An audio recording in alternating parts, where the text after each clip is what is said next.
हरिओम.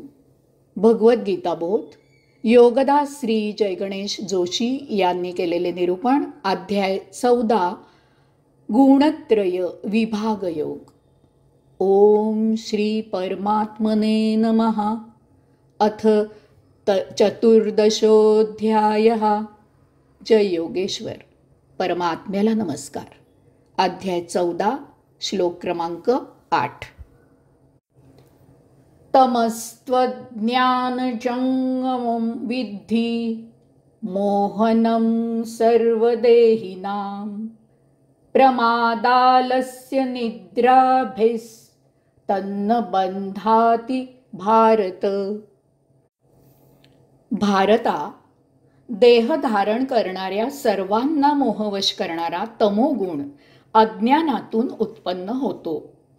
प्रमाद, आळस आणि निद्रा आत्म्याला बद्ध करतात.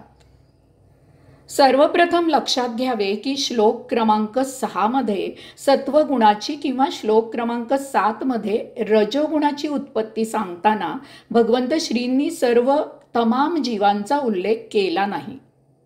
येथे तमोगुणाची उत्पत्ती सांगताना मात्र ते सर्व देहीनाम, देह धारण करणाऱ्या सर्वांना असा तमाम जीवसृष्टीचा उल्लेख करत आहेत. याचे विशेष कारण आहे. सत्वगुण किंवा रजोगुण यापेक्षा तमोगुण हा सर्व जीवसृष्टीत आहे. तमोगुण केवळ मानवातच आहे असे नाही, तर तो समस्त जीवात आहे. याचा अर्थ तमाम जीवसृष्टी तमोगुणाने आचरण करत असते. आता अति प्रगल्भ बुद्धी असलेल्या मानवाने याचा विचार करावा की आपण तमोगुणी असावे की नाही. आपण मानवेतर प्राण्यांपेक्षा, मानवेतर जीवसृष्टीपेक्षा काहीतरी उच्च, प्रगत, सुधारलेले आचरण करावे का नाही, हे लक्षात घेऊन तमोगुण समजून घ्यावा अशी गीतेची अपेक्षा आहे. दुसरी गोष्ट लक्षात घ्यावी की भगवंत श्री सांगत आहेत की तमोगुण मोहवश करणारा आहे. तमोगुण जीवाला मोहात पाडणारा आहे.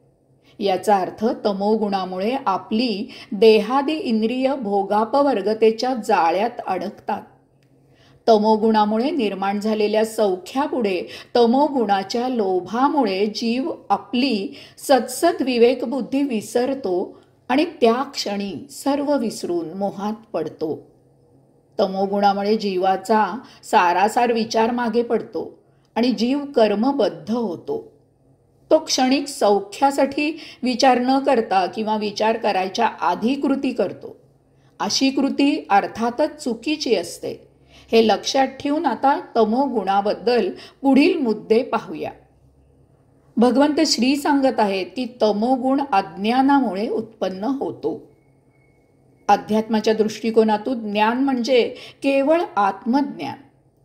अध्यात्माच्या दृष्टीने आत्मज्ञानाशिवाय इतर ज्ञान हे अज्ञान आहे. याचा अर्थ ज्या जीवाला आत्मज्ञान नाही तो तमोगुणी असतो. विश्वात आत्मज्ञान हे केवळ मानव योनीतच शक्य आहे. म्हणूनच भगवंत श्रींनी तमोगुणाबद्दल सुरुवातीलाच म्हटले की सर्व देहीनाम, देह धारण करणाऱ्या सर्वांना मोहवश करणारा तमोगुण अज्ञानातून उत्पन्न होतो. तेव्हा हेही जाणावे की तमोगुण हा पशु, पक्षी इत्यादी मानवेतर प्राण्यांसाठी आहे, आपल्यासाठी नाही. आपण त्याची ओळख करून घ्यावी आणि त्यापासून दूर राहावे. तमोगुणाची ओळख कशापासून परावृत्त राहायचे आहे ते समजावे. यासाठी आपण ती करून घ्यावी. तमोगुण मोह निर्माण करणारा आहे.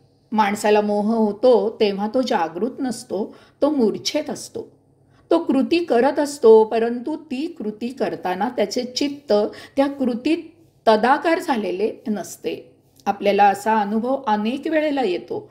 आपण नित्य सवय म्हणून अनेक कृती करतो, त्यावेळी आपले मन त्या कृतीत एकरूप झालेले नसते.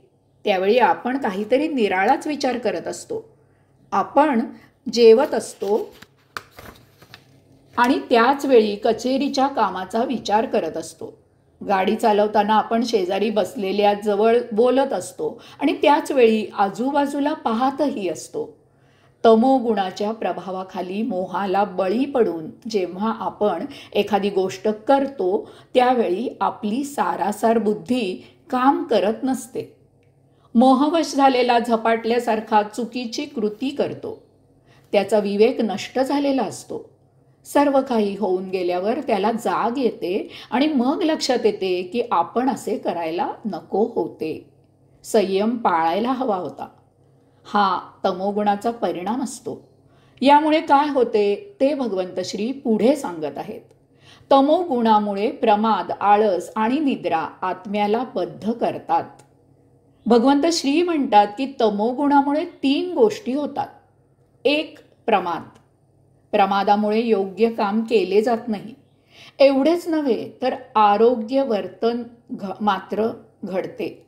एवढेच नव्हे तर अयोग्य वर्तन मात्र घडते. त्याचा दुष्परिणाम भोगावा लागतो. यामुळे भोग निर्माण होतात. संचित भोगांमुळे जीव जन्म मरणाच्या फेऱ्यात अडकतो. 2 आळस. आळसामुळे तमोगुणी आरामात बसून राहतो. तो निष्क्रिय होतो. तो काहीही काम करत नाही. एखादा दगड किंवा पोते आणि तो सारखाच असतो. त्याला आयते गिळायला हवे असते. ते न मिळाल्यास किंवा रिकामे बसून मिळवण्यासाठी तमोगुणी अधर्माने आचरण करतो. यामुळे भोग निर्माण होतात. संचित भोगांमुळे जीव जन्म मरणाच्या फेऱ्यात अडकतो. 3 निद्रा. तमोगुणी कायम झोपेत असतो. एकतर तो नेहमी आडवा होऊन लोळत असतो किंवा काही काम केलेच तर तो ते झोपेत करतो. त्यामुळे अर्थातच काम चुकीचे होते. यामुळे भोग निर्माण होतात. संचित भोगांमुळे जीव जन्म मरणाच्या फेऱ्यात अडकतो.